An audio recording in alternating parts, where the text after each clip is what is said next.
Good morning, everyone. My name is Mina Cho, and I teach in the Department of Theology and Religious Studies. I'm delighted to introduce three fellows for our second panel. Our first panelist is Sydney Blackstone, the Maeve McKean Fellow. In memory of Maeve McKean's dedication to public service and to honor her legal and public health career devoted to serving others, this fellowship administered in conjunction with the Global Health Initiative supports research focused on public health and human rights. So, our first panelist, Sydney Blackstone.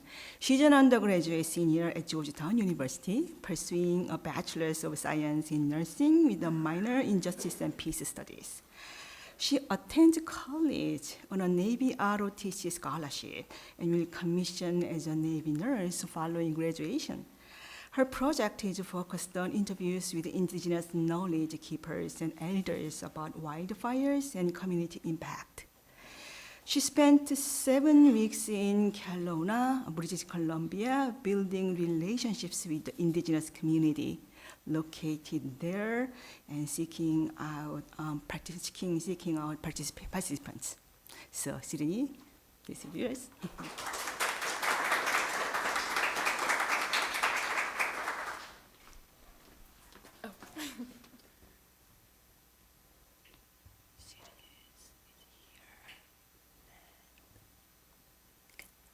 Good morning. Hi, I'm Sydney Blackstone. I'm an undergraduate senior in the School of Nursing, majoring in nursing and minoring in Justice and Peace Studies. And this summer I spent some significant time in Kelowna, British Columbia, interviewing Indigenous knowledge keepers on wildfires and community impact.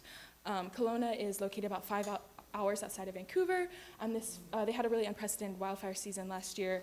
This picture actually I took while hiking on the mountain is just some of the areas that were really gravely affected by those wildfires. So yeah, the really inspiration for this project started with the unprecedented wildfire season in Canada in summer of 2023. I was in the northeast of the United States, and that red smog had really come over, and that kind of really inspired me and got me thinking about what was going on there. And then my own background, I'm triracial, and so I feel as though I've always thought about the people that came before me and my heritage. And actually on my mom's side, my great-grandfather was Indigenous, and he had a lot of struggles in his life, and kind of knowing his story, I was always curious about investigating Indigenous perspectives and understanding their experiences. So I applied in summer of 2023, and I was fortunate enough to get the Maeve McKean Global Health Award. I was mentored by Professor Jessica Kritz, and throughout the year I assisted on her work on the effects of climate change on informal workers in Ghana. And she really had an emphasis on participatory action and community-based research, which really influenced me and had me thinking a lot about how I wanted to center my participants when I was going about my research. Yeah, I started with the scoping review and looked at the literature, which helped really formulate my main research questions, which was how have Indigenous populations and their healthcare been affected by wildfires in Canada, and how can we center Indigenous perspectives in wildfire research and relief efforts? So yeah, my protocol was based on half-hour interviews with Indigenous knowledge keepers and elders, focusing on the main themes of wildfire exposure, health, and impact. If you don't know, a lot of, in Indigenous practices and cultures, a lot of things are, traditions are passed down orally, and so knowledge keepers and elders are really vital to their communities, and they really have a good understanding of their communities and what's going on at all times. So that's really why I wanted to choose that population. Yeah, my questions had an emphasis on community impact and the lasting effects of colonialism, and also on coping mechanisms used during wildfire disasters. Yeah, so the goal was to gather anywhere from 3 to 6 interviews, and then to transcribe and analyze those using Deduce to find commonalities and themes. So how I ended up on Kelowna, I did a lot of fire mapping throughout the year, deciding which area in British Columbia I wanted to choose from. I mean, as you can see there, a lot of British Columbia was affected by these wildfires. Kelowna is that little arrow right there. But yeah, so I spent a lot of time trying to connect with people online and see where I could potentially do my research. I was looking for maybe a work opportunity or something to kind of launch my research, but I fortunately came across a global summer program offered at University of British Columbia Okanagan campus that was in global health, and that really provided me a space to be a student and to learn about this community and see what was going on, and then from there maybe start my research and start connecting with people. Yeah, so then I went through the IRB approval, and I was luckily able to get approved. Yeah, so this is a little bit about when I arrived in Canada. I started those first 3 weeks taking that course at UBCO. It was a really amazing course, and it allowed me to connect with other researchers and Indigenous knowledge keepers, and they really helped me fine-tune my research and see who I wanted to connect with and how I wanted to go about it. And then the class was also really focused on understanding the Syilx Okanagan people who are located in Kelowna, and so we spent a lot of time really getting to know the community, going out. So these first photos on the bottom are the West Bank First Nations Museum, where you learn about their history and the struggles that they've gone through, and so I got to explore that. And then also we did several land tours where we learned about the foods and traditional medicines and herbs that a lot of these people use, and so that's a tule mat that I got to make there, which was really amazing. And then for the interview process, I recruited participants mainly through community centers, specifically the Kelowna Friendship Society. Interviews were approximately half an hour, and I really tried to use therapeutic communication techniques to make them feel comfortable and safe.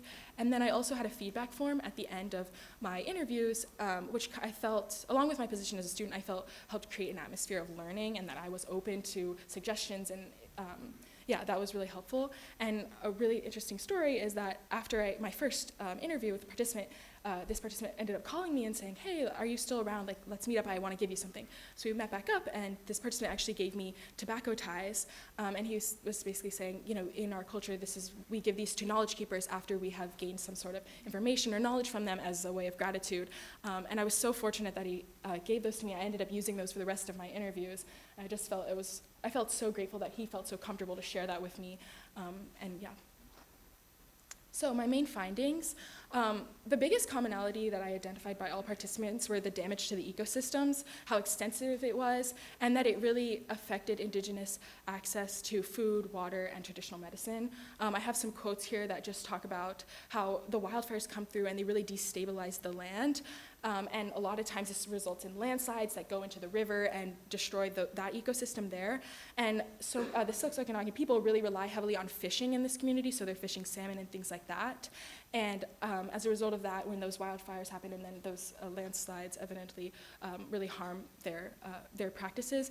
And then the other quote is talking about the fact that they hunt and they fish, and now as a result of those wildfires and the disruption that creates, it also makes them more reliant on grocery stores and things like that. And this quote says, we have to be more colonized in that aspect, which was really an impactful statement. Yeah, and these photos here are just, again, more photos of the wildfires. That top one is them, an area that they're rebuilding, a home that was basically destroyed from the wildfires. And then down here you can kind of see on the top part, you have a lot of like brown trees growing in comparison to the ones closer to the water that are very green. And this is actually at Bear Creek Park, which you're not allowed to go on because the land is kind of destabilized there. The other findings that I came across were health and wellness. The mental and emotional stress, as well as respiratory exacerbations from wildfire exposure, were identified by all participants. Many of them noted that they had families who had asthma and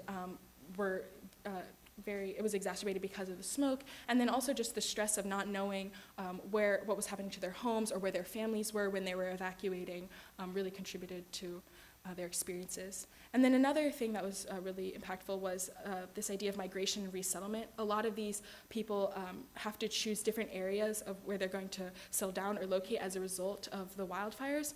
And what's really unfortunate is that so many of them are so connected to their community and land, but have to choose to live far away from them. And then they feel that those practices aren't passed down to the next generation, which is really unfortunate. And then the last thing that was sort of noted by all participants was this idea of community. All participants noted the importance of coming together as a community and relying on each other for support and assistance in wildfire crisis.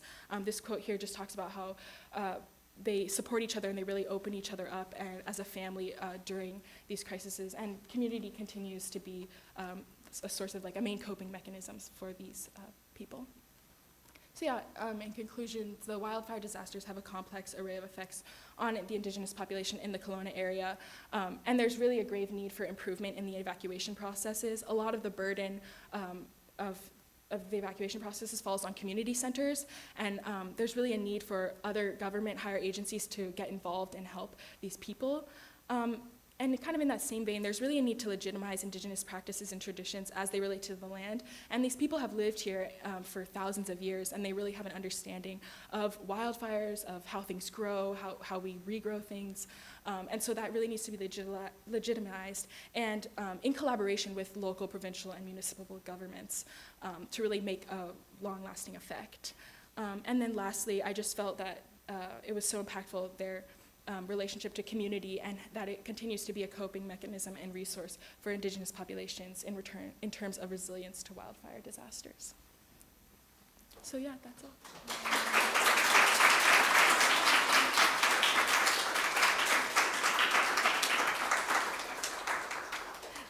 Thank you, Sydney, for such a wonderful project.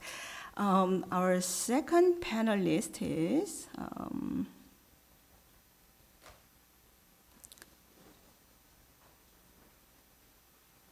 just like we did for the first panel, we're going to reserve all the questions toward the end. The next research project comes to us from Cameron James, our 2024 Kalorama Fellow. Let me just pull out her presentation.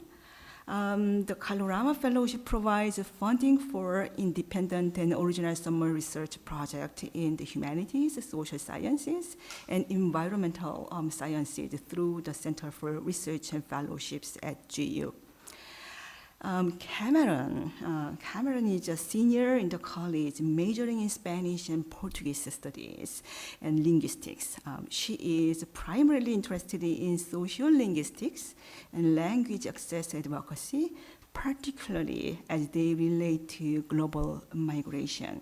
So this past summer, she traveled to Mozambique to conduct social linguistic research. So Cameron, we invite you to share your project with us.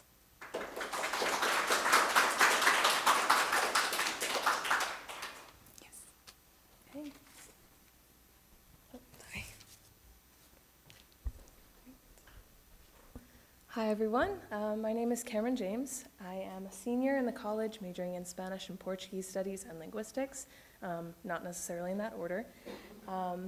And first of all, I just wanted to say that I'm very excited and maybe a little bit intimidated to be presenting with all of these other incredible student researchers. Your projects have sounded incredible so far, and I'm excited to hear more about them. So, this summer, I had the privilege of being awarded the Kalorama Fellowship to conduct Portuguese sociolinguistic research. So, this award allowed me to travel to Maputo, Mozambique, to investigate the connection between speaker skin tone and listener perceptions in Mozambican Portuguese. So my project was called Racisms and Reverse Linguistic Stereotyping in Mozambican Portuguese. And I'm going to explain a little bit more about the context I was working in and what my title means in a second.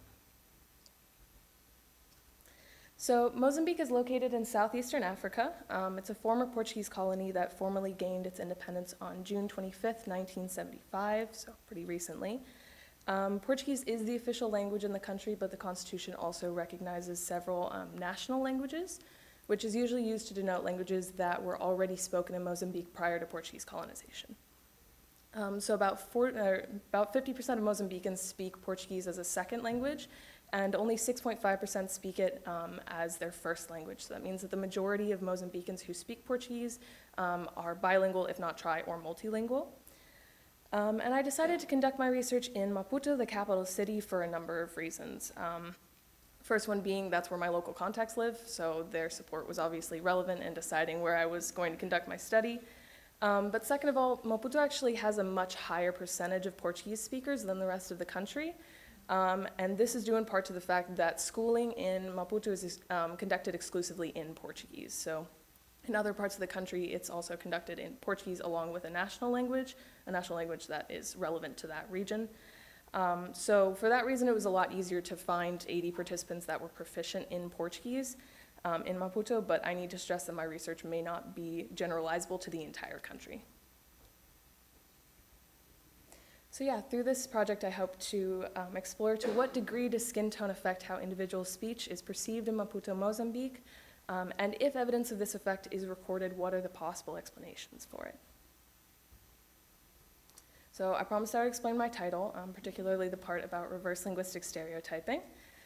So in order to understand reverse linguistic stereotyping, first we need to understand linguistic stereotyping. Linguistic stereotyping is a concept in linguistics that refers to basically when aspects of a speaker's speech production is used by listeners to make decisions and judgments about who that speaker is. Reverse linguistic stereotyping was coined by Kang and Rubin in 2009, and it's basically the opposite. It's when aspects of a speaker's social identity, so their race, gender, skin tone in this case, affect how their speech is then perceived. So Kang and Rubin conducted a study in the US, and this established a correlation between the perceived ethnic and national identity of a speaker and how they were rated in terms of intelligibility by participants. So they found that participants in the US consistently rated speakers that they were told were white American native speakers of English as more intelligible than speakers that they were told were Chinese nationals and non-native speakers of English, despite the fact that the recording used was the same in both cases. So a second study that informed my project was by Ramos and Shea in 2023. And this project explored the social value of a stigmatized dialectal feature of Puerto Rican Spanish called lateralization. Lateralization sounds kind of complicated, but it's actually just when what is usually an R sound in many dialects of Spanish becomes an L sound in some dialects, like most stereotypically Puerto Rican Spanish. So instead of having like the word amor pronounced like that, it would be pronounced amol. You'll hear this a lot, like if you listen to an interview with Bad Bunny, he uses that a lot. Anyway, so what they did was they asked participants to listen to a couple of different recordings, and before they heard some of the recordings, participants were primed with pictures of either the Puerto Rican or Dominican flag, and pictures of individuals with either lighter or darker skin tone. And they found that, after that they had the participants rate each of the recordings in terms of 5 different factors, and they were socioeconomic status, intelligence, professionalism, honesty, and work ethic. And they found that skin color primes had a greater influence on ratings than either phonetic variant or nationality in those cases. So this kind of research is important because, as we know, how we speak does not exist in a vacuum. You're constantly being evaluated in terms of a myriad of social factors by your bosses, your landlords, your peers. And so when your social identities interact with how you speak, that can cause very real-world consequences for anybody, but particularly for individuals who belong to minority groups. So for my study, I decided to have 3 different conditions, these 3 conditions right here. These faces were taken from the Chicago Face Database and were normed for perceived attractiveness because that can become a confounding variable in studies. I didn't know what that was before this research, so don't worry about it if you don't. But basically, if one of these faces were to be considered overall much more attractive than the others, that could cause people to rate that person a lot higher and would confuse the variables. Anyway, it is important to note that the Chicago Face Database was, the norming data is taken from interviews or from surveys with participants in the US, so this may not be completely applicable to a Mozambican context, but it's what I'm working with. To my knowledge, this kind of database doesn't exist specific to Mozambique. So yeah, after that I asked a local contact to record himself giving directions from the airport to a landmark in Maputo. He was asked to speak in a professional register to avoid giving like personal information and opinions and that kind of thing. And this is the only recording that I used in my survey, so if you hear me make reference to a recording later on, this is what I am talking about. And yeah, let's see. Oh, and I did try to include it in the slide, but unfortunately I am technologically inept, so I did not manage to do that. But anyway, so for the actual data collection part of my project, participants were found through the snowball method, which is basically you find a person, those people find more people, and eventually we got to 80 participants. So each of the participants were shown one of the 3 pictures that I showed you guys on the previous slide in a between participants design. And then they were asked to listen to the recording that I mentioned. They were told that the person in the picture was the person speaking in the recording, when in fact the recording was exactly the same, regardless of the picture that they were primed with. So after listening to the recording, participants were asked to evaluate the speaker in terms of 9 criteria on a scale from 1 to 6. And those criteria were agreeableness, educatedness, professionalism, Mozambicanness, masculinity, socioeconomic status, eloquence, well-spokenness, and articulateness. And those last 3 are kind of redundant because I wanted to make sure people were paying attention. After that, my participants were asked to provide basic demographic information about themselves, what region of Mozambique they were from, where they'd spent the majority of their life, and that kind of thing. So here's where I tell you that my analysis is still very much in progress. I am seeing some interesting variation across conditions, but I have not conducted a test of statistical significance yet, so please take these results with a grain of salt. But I am seeing some interesting trends. This, for example, is one of the trends that I'm seeing. Condition 3 is slightly positively correlated with a higher rating in terms of professionalism. Again, I don't know if these results are statistically significant, but I'm excited to work through it with my advisor this year. And of course, if these results were to be statistically significant, it is important to consider how this might affect people's job prospects, their opinions of themselves, and their aspirations. So I have a lot more variables to work through in my study. So as part of my senior thesis this year, I'm going to be exploring how my participants' demographic information may correlate to differences in how they rated the speaker in question. Of particular interest to me are the factors of gender, socioeconomic status, and education level. I'm also really interested to explore the question of masculinity in this study, as it was another one of my variables that showed an interesting difference across conditions. And finally, I want to say that I started this research in part to remedy what I consider to be a gap in my education. I'm in the Spanish and Portuguese department, studying Spanish and Portuguese, and so about half of my coursework is in Portuguese, but to date I have had very little information or education provided in terms of Lusophone Africa, the cultures and linguistic features of those areas. And so I was hoping with this project to remedy that a little bit. My own lack of knowledge on this project is why I got into it in the first place, along with the hope that it might help to demonstrate some interest in these areas within my department, and to support the work of some of my professors who are trying to improve our curriculum and make it more inclusive. On the other hand, though, the fact that I didn't know anything about it before I started made this, it was quite a learning curve for me, I think. So I have no doubt that if future research is conducted, there are many aspects of my data collection process and my planning that could be improved upon by future researchers, and I certainly hope that they do. So anyway, I just want to say thank you very much to you guys for listening to me, and also thank you to my advisor, Professor Fernandes Mayat, to my Portuguese professor, Gloria Linho, who went with me to Mozambique, and proofread my surveys and all that, because Portuguese is not my first language, and to Vieira Mardio, who is one of our local contacts, who was also extremely helpful in conducting this research. So, thank you.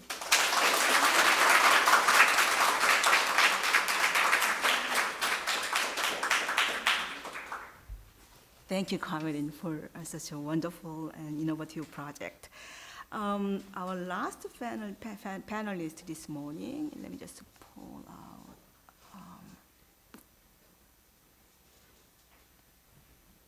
Is from Tanvi Kamath. She's a Raines Fellow.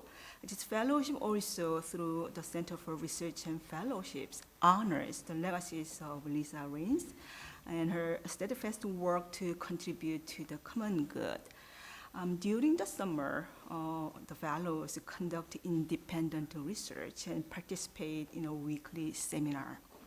So the Tavi is from Seattle, and she's a junior in the College of Arts and Sciences, majoring in sociology and American studies. On campus, she's involved with the Coalition for Workers' Rights, And as a community organizer, she's interested in highlighting local resistance efforts, particularly focusing on housing justice. So over the summer, she and her research partner conducted oral history interviews with longtime DC resident artists and organizers. So Tanvi, cheers.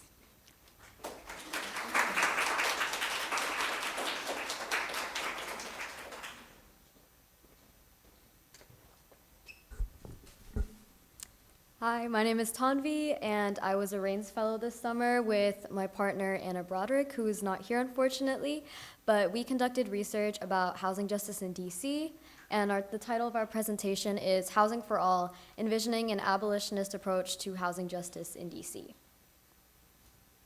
So I'm just starting off with a quote from one of our oral history interviews that I'll get into later, but home is inside me like it's something that I always have. It's not necessarily a physical structure, but it's how I keep my stability, how I stay true to myself, how I love myself as a community first, and then my surrounding communities. So I'll be going over the current situation, what is abolitionism, how abolitionism connects to housing, the interviews that we did, and some key takeaways from the interviews. So as a general overview, I have a map on the right showing racial covenants in certain neighborhoods in DC. And as a brief explainer, I wanted to highlight displacement in Columbia Heights, Shaw U Street, and Southwest DC because they've experienced really stark demographic changes in the past few decades. The first being Columbia Heights, which used to be a predominantly black neighborhood and recently experienced over 300% increase in white residents. And we found that that really leads to not only physical displacement, but also cultural and political displacement, because as new tenants come in, they take over with the cultural norms and values of the area. And a similar thing happened in Shaw and U Street, which is well known to be a historically black neighborhood. And because of revitalization efforts in recent years, residents have also been displaced. And Southwest DC, which is well known to be a case of urban renewal with a highway program that came in and displaced residents. This really showed how displacement isn't just about the physical part of it, but really changes all parts of the neighborhood. So some key housing policies in DC I wanted to highlight was the Rent Control Act and the Warrant of Habitability. The first being, it was created in 1985 and requires landlords and developers to create a percentage of affordable housing units in certain buildings and ensures rent control in certain buildings. And there's a warrant of habitability in DC, which means that landlords are required to uphold good conditions in their buildings, which is especially important because when tenants are facing evictions for non-payment of rent, they can use the conditions in their apartments as a defense for not paying rent. And in the middle, I just have a piece of artwork that one of our interviewees made, which I thought was interesting to highlight DC artists. And then we came to this conclusion after doing our lit review that housing is really a commodity and it's something that's just meant to be bought in exchange as profit is put over people, especially seen in DC.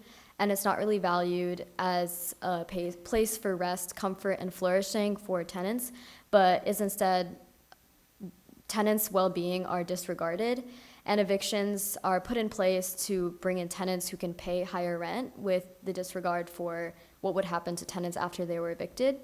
And this leads to residential alienation, which is kind of similar to what Mark said about alienation, but essentially tenants lack control over the space that they reside in because corporations, developers, and landlords have full control over what happens in that space and if tenants are evicted and if they leave.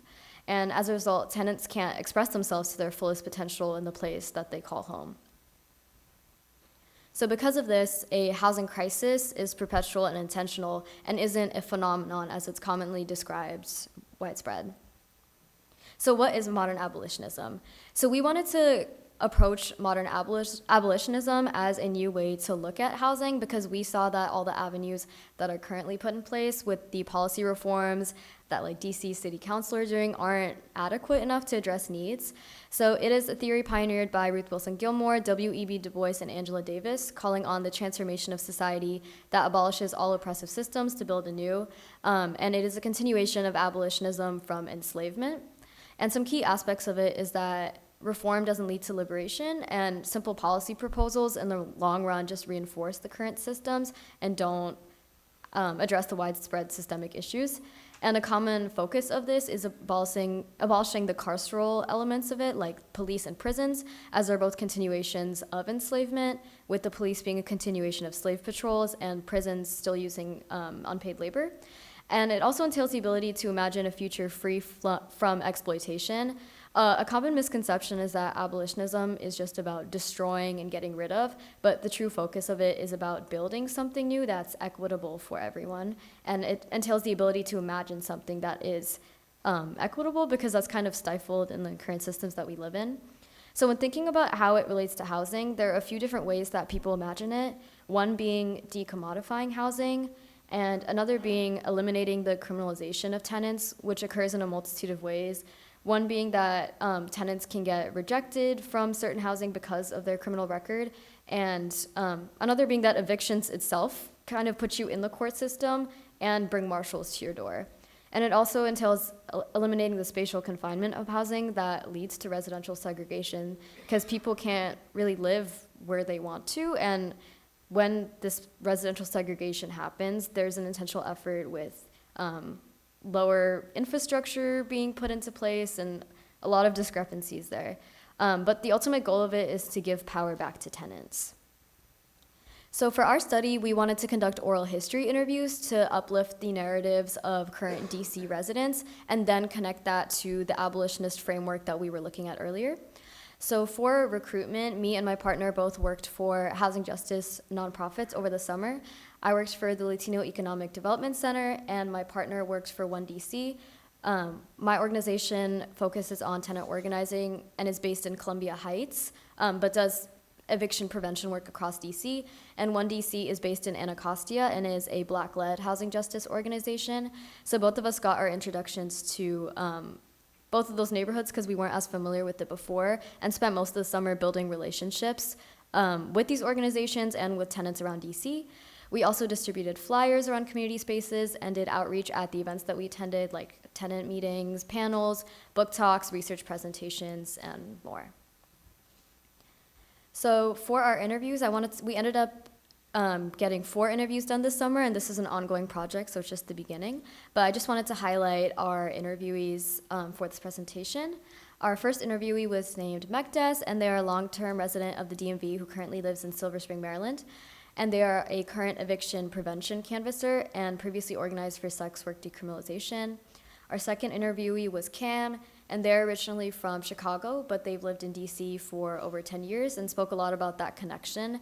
And they currently organize with the Baldwin House Cooperative. And our third interviewee was Janari, and she's a poet and longtime DC resident from Southeast DC. And she frequently advocates for social justice issues and participates in community events with her poetry. And our last interviewee was Shani, who's an organizer in Chinatown, fighting against gentrification due to Capital One Arena, and she uses art and murals to reclaim space, and she was the artist in the photo that was on the slide earlier. So for our key takeaways, throughout our 4 interviews, we came across some salient themes in that though all 4 of our residents were from different parts of DC, we noticed that they all highlighted pretty much the same systemic housing issues, especially related to what DC City Council is doing or how they aren't doing enough.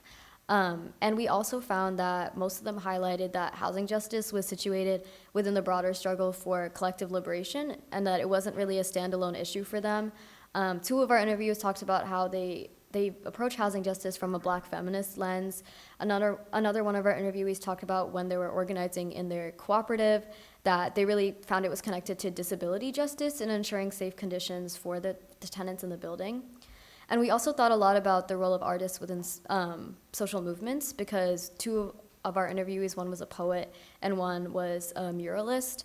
And we thought that it was really interesting how they used their art to reclaim space and to uplift narratives and really get their voice heard in DC.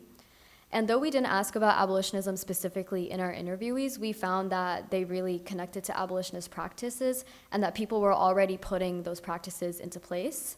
For example, one of the people that we interviewed talked about how they were trying to figure out ways to not create a police response in their building when tenants were unsafe.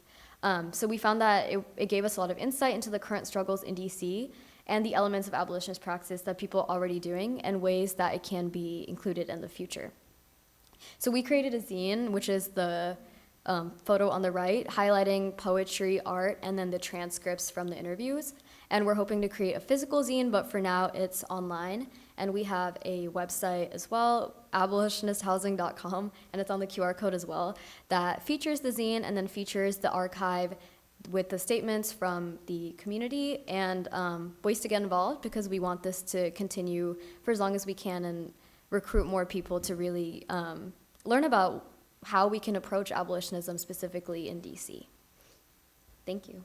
And this is another piece of art from Shawnee in Ivy City Forever, and really talks about reclaiming space in DC. So, thank you.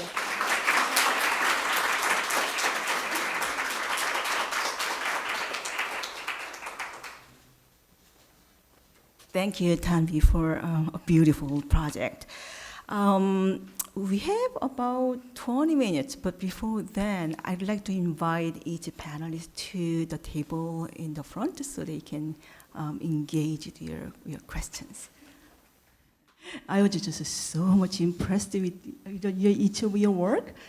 It's not just about, each of their work has, of course, the scholarly depth, but also, it's a work of heart, right?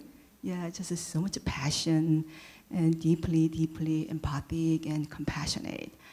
And also I was equally impressed with their time management skill. I think I really learned from each of you.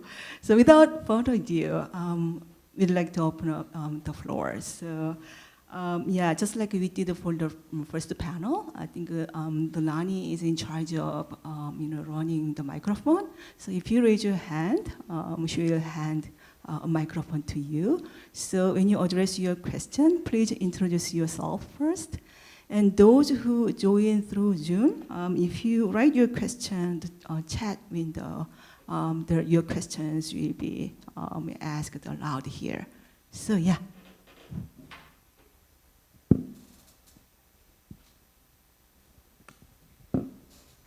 Everyone, thank you for this. So I'm Fatima with the CSJ.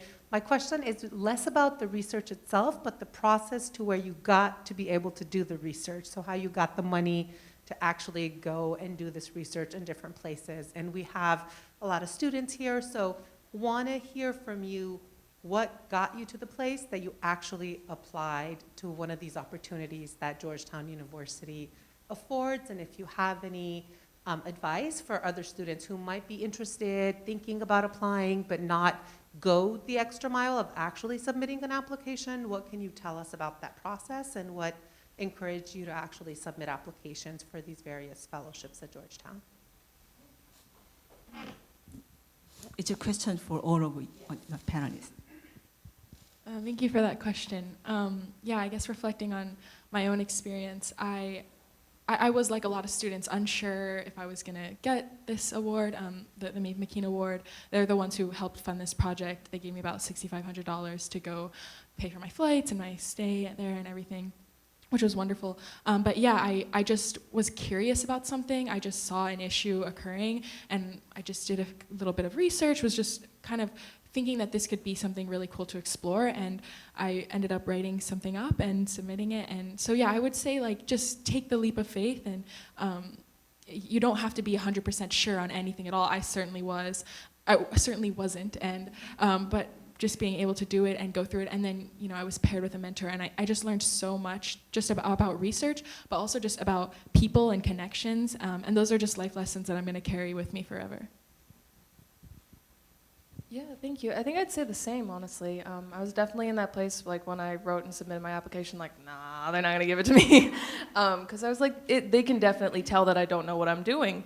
But the thing is, nobody really knows what they're doing. And I've talked to many of my professors who have said, like, yeah, when I first started research, I did this project, and, like, I can't believe that I collected my data this way. I think I should have done it this way. There's so many things I would have changed about this. So I would say, just first of all, don't underestimate yourself. You probably know more than you think that you know. And second of all, that, yeah, I mean, everybody is kind of winging it to a certain degree. So just put your application in and see what happens. And if something cool happens, then maybe you get to go somewhere really cool and meet some really cool people. So. Yeah, I feel like the other panelists said it really well, but essentially I was in the same boat. Both me and my research partner for this had never done research before, and we had a friend recommend to us to try it. So I was just on the Center for Research and Fellowships website, and because we wanted to do a collaborative project, we came across the Rains Fellowship, and then we applied and we got the financial award. So that's pretty much how I got into it, and it was a really good learning experience, and I would definitely recommend it to anyone who's never done research before to take that leap of faith and try it. Thank you so much. So next question, yes. Hi, y'all. I'm AK. I'm a research associate at the CSJ. It was so lovely hearing about your projects. They made me a little bit emotional. I was recently a student, and it's so great to see how students are continuing to engage in certain kinds of discourse, and all of the discourse hasn't like faded away over time. So just wanted to thank you all for the work you're doing and the ways you're engaging in knowledge seeking. My two questions are for Sydney and for Tanvi. Sydney, in your conversations, I know you mentioned that one of your findings was about the legitimization of Indigenous knowledge in relation to the environment. I was wondering if, whether in the interviews themselves or in other art, anything else you interacted with in the landscape, if land back and land return movements came up. And then for Tanvi, I'm wondering if queerness in any way showed up in your process, whether in the answers themselves or in the identities brought into the room by the community activists and organizers. Yeah, that was a great question. Yeah, in my interviews, the idea of land back and land return didn't come up, but I also think it's because so many of the, like I was talking about with migration and resettlement, so many of the indigenous people now also live in downtown, in the cities, and they're very much integrated into the society there in Kelowna. But what I did notice is that a lot of them felt that there was a movement for everyone together to kind of recognize what's happened with colonization and to kind of legitimize indigenous practices. And I even see that they're starting to like rename streets and museums and things using the indigenous language. There's a whole effort to revitalize that language and use it because it essentially was dying as a result of residential schools and things like that. And so yeah, I don't know if there's an effort to like reclaim that land, but I did see that they were trying to move the entire community to get together and kind of recognize that culture and bring it to everyone. So, yeah.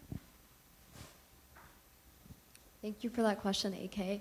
And I think for me, though queerness wasn't a specific part of, or like a specific part of our research that we really focused on and should be something that we do in the future, I think it really came across in the identities of the people that we spoke to. And that definitely goes to show that the people that do most of like the organizing work within housing spaces and other movements are queer, and that is something that is important to highlight as they're always on the front lines of these struggles. And I think that's a lot of why collective liberation was really emphasized throughout their interviews.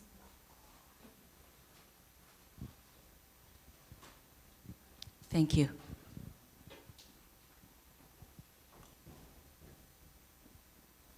My question just is,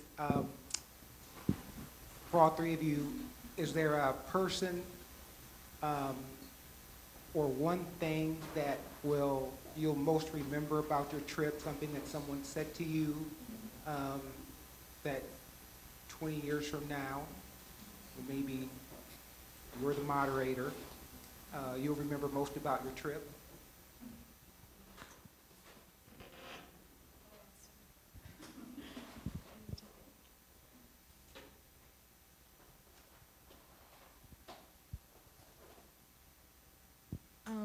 Something really that I'll always think about is I was speaking to one of the people who worked at the West Bank First Nations Museum, and she was talking about just her experiences because she was Indigenous, but she was also English, like her ancestry had been with, or her parent mom had married like an English settler, colonialist, whatever. And she's talked about the struggle of of having those two identities, and I guess I related to that being triracial, and it was interesting because I've never had to like kind of prove my identity. Like I was always just, yeah, I'm these three races, whatever.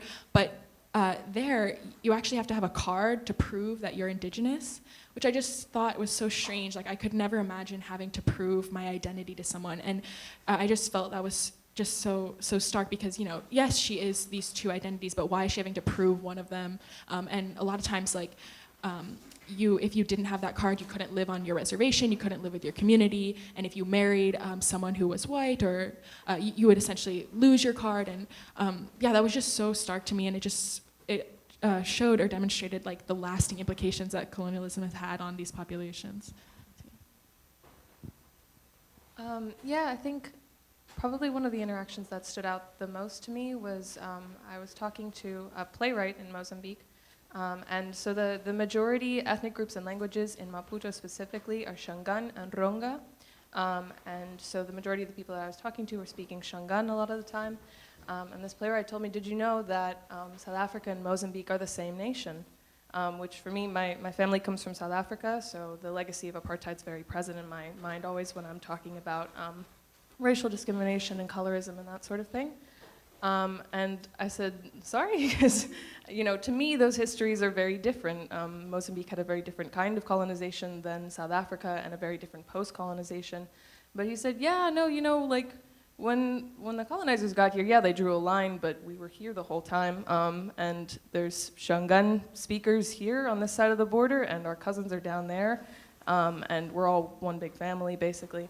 And that was really interesting for me to hear because my family is South African, but they're white South African, obviously, so they have a very different experience of national boundaries and that kind of thing. So I think it was important for me to hear that from somebody who does not have the same perspective as me, and who probably has a more valid perspective on it than I do. So yeah. Yeah, though I didn't go on a trip specifically, I was in DC, but I think for me, throughout all their interviews, something that really stuck with me was just how community-oriented all of the individuals were, and I think that was just such a refreshing thing to see, because you could see that throughout everything they said, they were driven by caring for their neighbors and caring for the people around them, and putting, yeah, just like fighting for the people that live around them, which I thought was really beautiful, especially highlighted in the first quote in my presentation, just about finding home and community and not having it have to be like a physical space.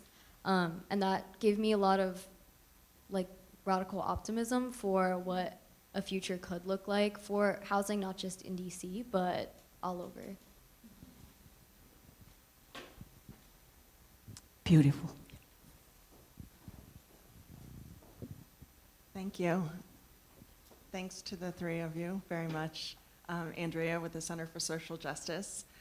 My question comes out of Cameron's presentation, but it could potentially be for all of you as well. But I, as a faculty member here at Georgetown, and maybe Professor Cho, this resonated with you too. I was really struck hearing how you talk about, or how you shared about the Spanish and Portuguese department and your own learning here and your education here. So that, will be one of the things, somebody said that I will remember from today. And I really appreciated you sharing that. And I'd love to hear a little bit more. Like, what would be the class? What would be, or maybe it's not a class, right? Like, but you were talking about, what I heard was like decolonizing the knowledge systems and the curricula of that department. And so, but what is part of that vision that you would like to see for future Hoyas?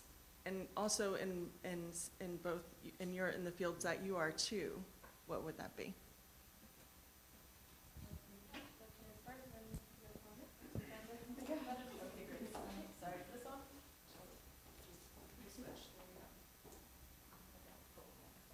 Technologically inept. So I've been having this conversation a lot actually with one of my professors because, as I said, our department tends to be very Brazil-centered in the Spanish and Portuguese department. Brazil is obviously very interesting, but it worries me that we do have these sort of disparities in what we're learning about within the Portuguese department, because there are 5 countries in Africa that speak, or where Portuguese is spoken, not necessarily as a majority language, but as one of the languages that interacts with other languages within those contexts. And I think it's important that that's part of my curriculum. I'm a Spanish and Portuguese major, and I feel like I'm missing half of the Portuguese like speaking world in what I've learned. So it is very difficult in the US to find people who are experts on Lusophone Africa. I've had that conversation with a couple of my professors, and apparently they are few and far between and very pricey for that reason, to have them at a university. And at universities, it always comes down to money, so that is complicated. But I would like to see, I mean, ideally, like whole classes, because we have whole classes dedicated to Brazil. If we could have a whole class dedicated to Mozambique, to Angola, to Cape Verde, that would be incredible. If not, I think that, you know, at least putting those countries in dialogue with Brazil would be really interesting, because obviously, like, Brazilian Portuguese was highly affected by a bunch of different Bantu languages from Western Africa because of the transatlantic slave trade. And so the languages that are spoken in Africa, in Angola specifically, but in Mozambique as well, had an impact on why Brazilian Portuguese sounds the way that it does. And so I think to study those apart from each other doesn't make a lot of sense. To me, it would have to be some kind of dialogue between those two world regions, especially because we're seeing continued migration between those regions as well. I could talk all day about this, so I'm going to stop now, but anyway. Yeah, I think what I'd like to see from Georgetown, I think a lot about how universities like Georgetown, GW, and like universities throughout DC are landlords in the city and often drive displacement and have driven gentrification before. And I think that at Georgetown specifically, there's a big disconnect between the rest of DC, especially areas east and southeast, the predominantly black areas. I think I'd like to see Georgetown try to make reparations with communities in DC and actually see more involvement with DC residents, and within curriculums have more centering about DC. I know I've been in a racing class in DC, which was really illuminating for me, but I think a lot more focused on just like highlighting the voices of DC residents specifically, because I think they get lost at these universities. Yeah, thanks for that question. When I was in Kelowna, there was definitely an effort there at University of British Columbia, Okanagan, to recognize the Indigenous people, and there was whole programs and studies dedicated there, and university homes and residences named after things like that. And there was an effort to start up an Insiltion program. Insiltion's the language spoken there. So I did feel like there was such a stark difference for here at Georgetown. Obviously, Georgetown came and forcibly removed the Nacotchtank people and their descendants, the Piscataway Kanoi. And so it's just interesting looking at that comparison and feeling like I go to a school that's so dedicated to social justice, but there's not really much of an effort to like talk about the Indigenous people that came before and what they did.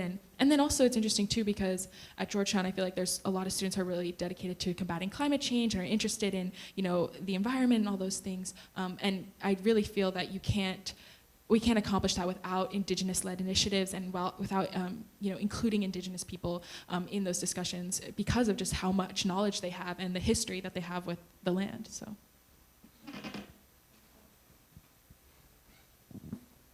Next question.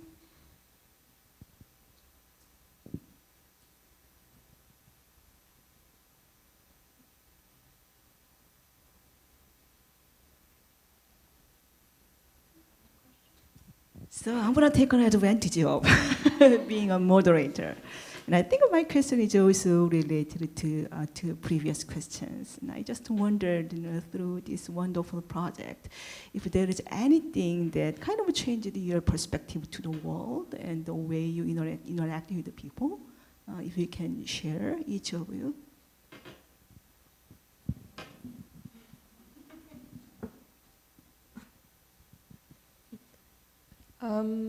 I think one of the things that was really interesting to me about Mozambique was how willing people were to help me and to work on my project with me.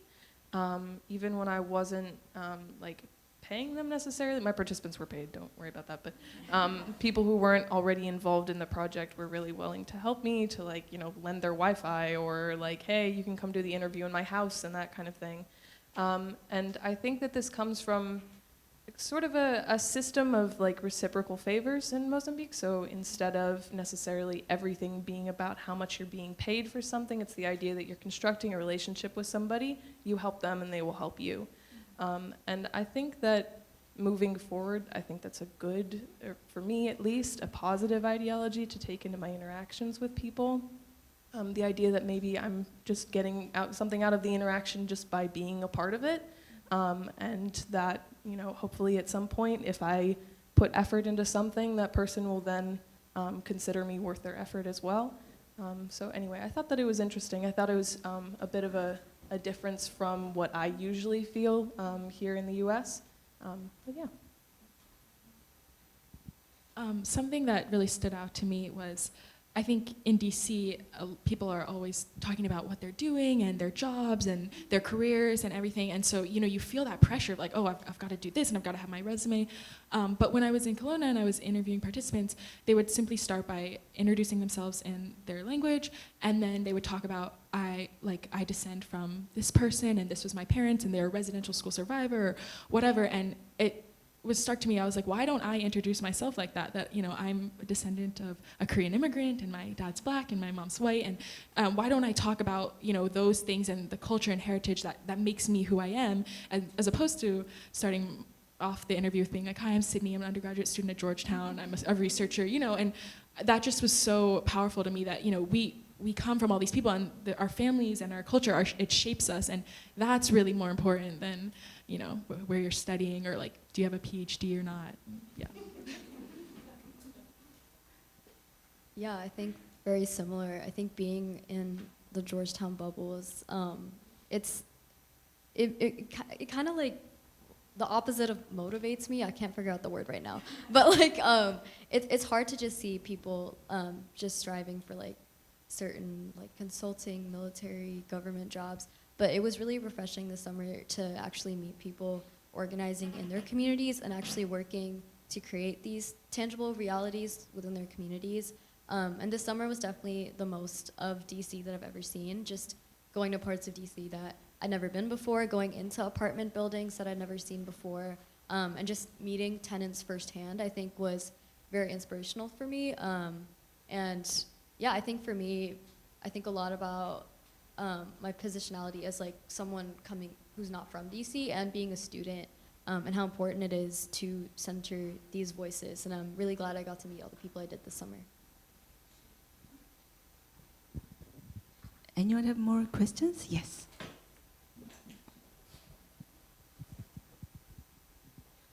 My name is Amy. I'm with the Berkley Center for Religion, Peace, and World Affairs.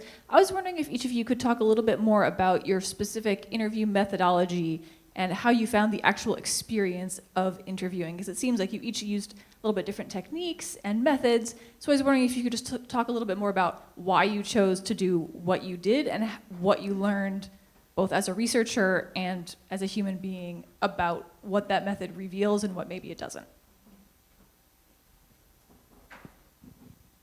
Yeah, that's a good question. In my protocol, I kind of divided it into 3 sections, the first being on wildfire exposure, second being on health, and then third kind of being on impact. And I was fortunate, I'm a nursing major, so I was fortunate to have taken mental health nursing, and there's a really big emphasis in that course on therapeutic communication techniques, and to say back what people say to you and like validate their experiences. So I really tried to integrate that in my approach. And then, like I think a lot of us were saying, like, I think just being humble and coming from a place of like, I'm just trying to learn and understand really helps. I mean, I think when I told people I was a student, and that's kind of what I used going forward. And I tried to avoid using the word research sometimes because I think that can be very daunting. I just tried to say like, I'm doing a project, would you want to be interviewed, things like that. And I think that kind of helped create a comfortable environment where people were willing to trust and, talk about these very vulnerable, intimate details of their lives. Yeah, my survey was, conducted using the tools that I had available to me. I used Qualtrics. When you're doing quantitative data analysis, there's a strong emphasis on controlling as many variables as you can to make sure that your data is valid. But I will say the problem with that is that you miss a lot of qualitative things, obviously, and there's, to a certain degree, you cannot control everything that's going on around you. We were not in perfect laboratory conditions. We were in somebody's backyard. They were listening to the recording on my phone. You can't always control everything. So it was an interesting experience for sure. And it definitely, I have a tendency to try to control all of the things around me, and it did not, that was not going to work. So I had to a certain degree, let go of some of that. But I think that that's important. As a student, I'm kind of rewarded for controlling as many aspects of my life as I can, but that's not always possible. It is necessary, especially in social justice work, to be flexible. So, yeah. Yeah, I think for me, I learned that transparency is really important in the process. We had a consent form where people had the ability to decide how much of their identity or interview they wanted to be publicly shared. And I think that makes the process a lot more comfortable when you have the ability to, and that agency to determine where your voice ends up. And just transparency about the final product and just keeping relationships with these individuals, because I didn't want to just meet someone and then leave and never come back into the community.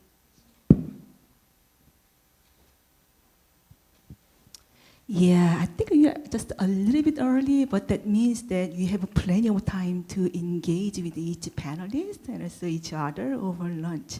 So let us thank to each of just wonderful young scholars for giving them another round of big applause.